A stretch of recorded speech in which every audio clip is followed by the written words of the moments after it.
ഈ ഇടയ്ക്ക് ടെലിഗ്രാഫിൽ വന്നൊരു വാർത്തയായിരുന്നു. കൊൽക്കത്ത സ്വദേശി 20 ലക്ഷം രൂപയുടെ പേഴ്സണൽ ലോൺ എടുക്കാനായിട്ട് നോക്കിയപ്പോൾ ഏകദേശം 3.8 lakh റുപ്പീസ് നഷ്ടമായി എന്നുള്ളൊരു വാർത്ത. ചില കാര്യങ്ങളൊക്കെ ശ്രദ്ധിച്ചു കഴിഞ്ഞാൽ ഇത്തരത്തിലുള്ള തട്ടിപ്പിൽ നിന്നും രക്ഷ നേടുവാനായിട്ട് സാധിക്കും.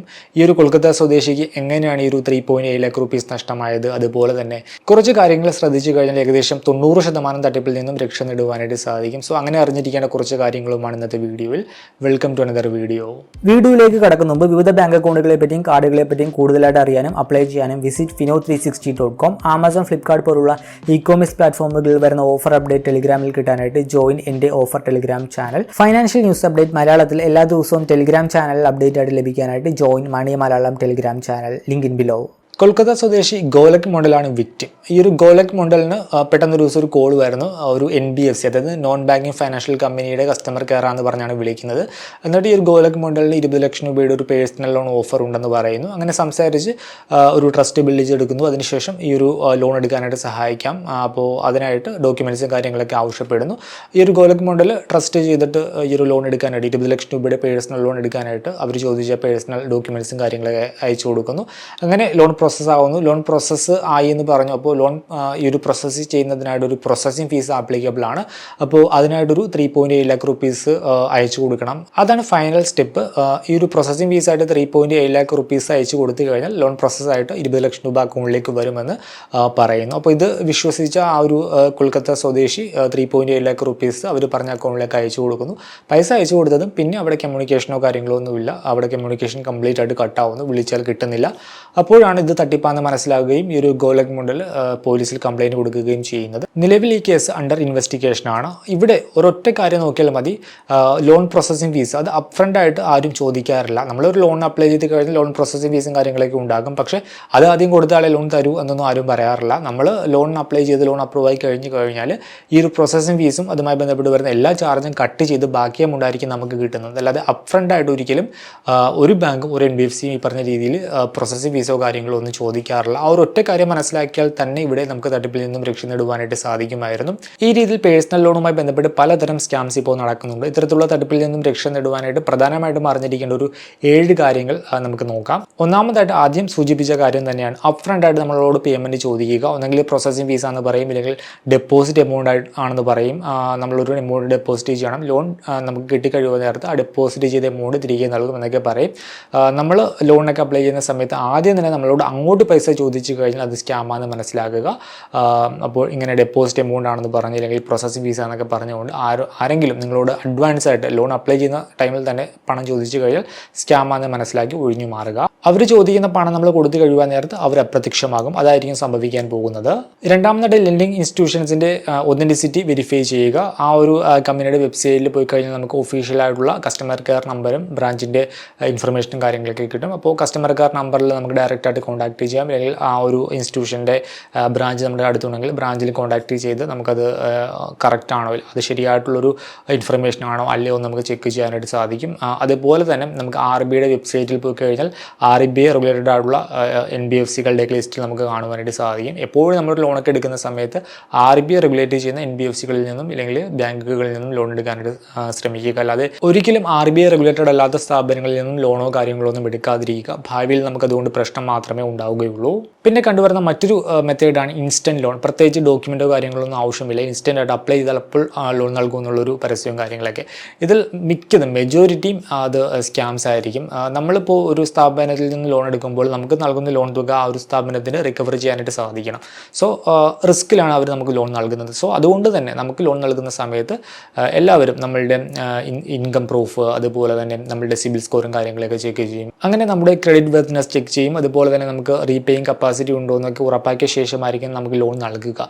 അല്ലാതെ നമുക്ക് ഇതൊന്നും ചെക്ക് ചെയ്യാതെ ഒരു പേപ്പർ വർക്കും ഇല്ലാതെ നമുക്ക് ലോൺ നൽകാമെന്ന് പറഞ്ഞു കഴിഞ്ഞാൽ അത് സ്കാമാണെന്ന് തിരിച്ചറിയുക. പിന്നെ നമ്മൾ സ്ഥിരമായിട്ട് ഉപയോഗിക്കുന്ന ബാങ്കും കാര്യങ്ങളൊക്കെ ഈ രീതിയിൽ പേപ്പർ വർക്കൊന്നും ഇല്ലാതെ ലോൺ നൽകും. കാരണം നമ്മുടെ മറ്റു ഡാറ്റ അവരുടെ കയ്യിലുണ്ട്. നമ്മൾ എത്രത്തോളം നമ്മളുടെ ഒരു ട്രാൻസാക്ഷൻ ഹിസ്റ്ററി, നമ്മളുടെ മറ്റു ഇൻഫർമേഷനൊക്കെ, നമ്മുടെ ഡാറ്റ അവരുടെ കയ്യിലുണ്ട്. അവരുടെ കയ്യിൽ ഓൾറെഡി ഉള്ള ഡാറ്റ ബേസ് ആയിരിക്കും നമുക്ക് ഈ പറഞ്ഞ രീതിയിൽ പേപ്പർ വർക്കൊന്നും ഇല്ലാതെ ലോൺ ഓഫർ ചെയ്യുന്നത്. നമ്മൾ സ്ഥിരമായിട്ട് ഉപയോഗിക്കുന്ന ബാങ്കൊക്കെ ആയിരിക്കും അങ്ങനെ ലോണും കാര്യങ്ങളൊക്കെ പേപ്പർ വർക്ക് ഇല്ലാതെ ഓഫർ ചെയ്യുന്നത്. അല്ലാതെ നമ്മളുമായിട്ട് ഒരു ബന്ധമില്ലാത്ത സ്ഥാപനം വന്നിട്ട് പെട്ടെന്നൊരു ദിവസം പേപ്പർ വർക്കൊന്നും ഇല്ലാതെ ഇൻസ്റ്റൻറ്റ് ലോൺ നൽകാമെന്ന് പറഞ്ഞു കഴിഞ്ഞാൽ അത് ഒരു സ്കാം സ്കാം ആണെന്ന് തിരിച്ചറിയുക.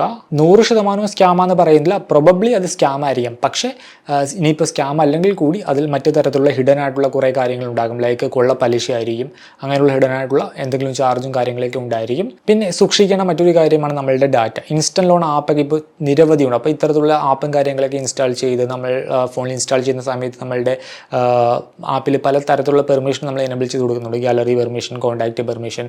അപ്പോൾ ഇങ്ങനെയുള്ള പെർമിഷനൊക്കെ എനബിൾ ചെയ്ത് നമ്മൾ ചെറിയൊരു എമൗണ്ട് ആണെങ്കിൽ കൂടി നമ്മൾ ലോൺ എടുത്ത് ഒരു തിരിച്ചടവ് മുടങ്ങിക്കഴിഞ്ഞാൽ തന്നെ നമുക്ക് ഭീഷണിയും അതുപോലെ തന്നെ ഹറാസ്മെൻറ്റും കാര്യങ്ങളൊക്കെ വരും. നമ്മളുടെ കോൺടാക്റ്റും നമ്മളുടെ ഗാലറിയിലെ ഫോട്ടോയുടെ ആക്സസും കാര്യങ്ങളൊക്കെ നമ്മൾ കൊടുത്തതുകൊണ്ട് അതൊക്കെ അവർ മിസ്യൂസ് ചെയ്യും. അതുകൊണ്ട് തന്നെ അങ്ങനെയുള്ള ഇൻസ്റ്റന്റ് ലോൺ ആപ്പുകളൊക്കെ കംപ്ലീറ്റ് ആയിട്ട് ഒഴിവാക്കുക. നമ്മളൊരു ചെറിയ എമൗണ്ട് 2000 രൂപയും 3000 രൂപയ്ക്കൊക്കെ വരെ ഈ രീതിയിൽ ഇൻസ്റ്റന്റ് ലോൺ ആപ്പുകളിൽ നിന്ന് ലോൺ എടുക്കുന്ന ഒരു തലമുറ നമുക്കുണ്ട്. അപ്പോൾ അങ്ങനെ ലോൺ എടുക്കുന്നത് നമ്മൾ ചെറിയ എമൗണ്ട് ആണ്, പക്ഷേ നമ്മൾ കൊടുക്കേണ്ടി വരുന്ന നമ്മളുടെ ഡാറ്റയും കാര്യങ്ങളൊക്കെ അതിൻ്റെ വാല്യൂ എന്ന് പറഞ്ഞാൽ വളരെ വലുതായിരിക്കും. നമ്മൾ പല ഡാറ്റയും നമ്മൾ ഇൻപുട്ട് ചെയ്ത് കൊടുക്കും, നമുക്ക് പൈസ ഇപ്പോൾ കിട്ടും എന്നുള്ളൊരു ചിന്ത വരാൻ നേരത്ത് നമ്മൾ ഇൻപുട്ട് ചെയ്യുന്ന ഡാറ്റയോ അങ്ങനെയുള്ള കാര്യങ്ങളൊന്നും ശ്രദ്ധിക്കാറില്ല. ഡാറ്റയൊക്കെ ഇൻപുട്ട് ചെയ്ത് കൊടുക്കും. പിന്നെ ചെറിയൊരു എമൗണ്ട് ആണെങ്കിൽ കൂടി റീപേയിങ് മുടങ്ങിക്കഴിഞ്ഞാൽ ഈ പറഞ്ഞ രീതിയിൽ ഭീഷണി, ഹറാസ്മെൻറ്റ് കാര്യങ്ങളൊക്കെ വരും. അതുപോലെ തന്നെ മറ്റൊരു കാര്യമാണ് നമ്മൾ അതിൻ്റെയൊക്കെ പലിശ. പലപ്പോഴും അതിൻ്റെയൊക്കെ അതുമായി ബന്ധപ്പെട്ട് പറയുന്ന ചാർജും കാര്യങ്ങളൊന്നും ചെക്ക് ചെയ്യാറില്ല.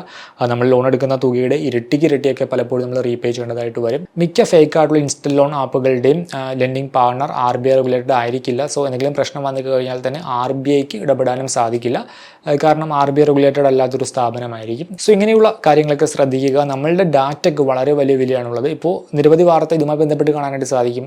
പലരുടെയും ഡാറ്റ ഉപയോഗിച്ച് ഫേക്ക് ആയിട്ടുള്ള ലോൺ എടുത്തിട്ടുള്ള കാര്യങ്ങളൊക്കെ നമുക്ക് കാണാനായിട്ട് സാധിക്കും. സോ അങ്ങനെയും ഡാറ്റ മിസ്യൂസ് ചെയ്യപ്പെടും. സോ നമ്മളുടെ ഡാറ്റയ്ക്ക് ഇമ്പോർട്ടൻസ് ഉണ്ട്.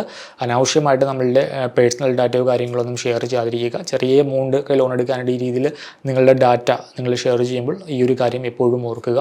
പിന്നെ ഏത് തരത്തിലുള്ള ലോൺ പ്രൊഡക്റ്റ് ഉപയോഗിക്കുമ്പോഴും അതിൻ്റെ ടേംസ് ആൻഡ് കണ്ടീഷനും അതുമായി ബന്ധപ്പെട്ട് വരുന്ന ചാർജും കാര്യങ്ങളൊക്കെ കൃത്യമായിട്ട് വായിച്ച് മനസ്സിലാക്കുക. പലിശ എത്രയാണ്, എന്തെങ്കിലും പ്രോസസ്സിംഗ് ഫീസ് ഉണ്ടോ, ക്ലോഷർ ചാർജ് ഉണ്ടോ, നിരവധി ഇതുമായി ബന്ധപ്പെട്ട് ഹിഡൻ ചാർജസും കാര്യങ്ങളൊക്കെ ഉണ്ടാകും. പലപ്പോഴും അപ്ഫ്രണ്ടായിട്ട് ഈ കാര്യങ്ങളൊന്നും കാണിക്കുകയില്ല.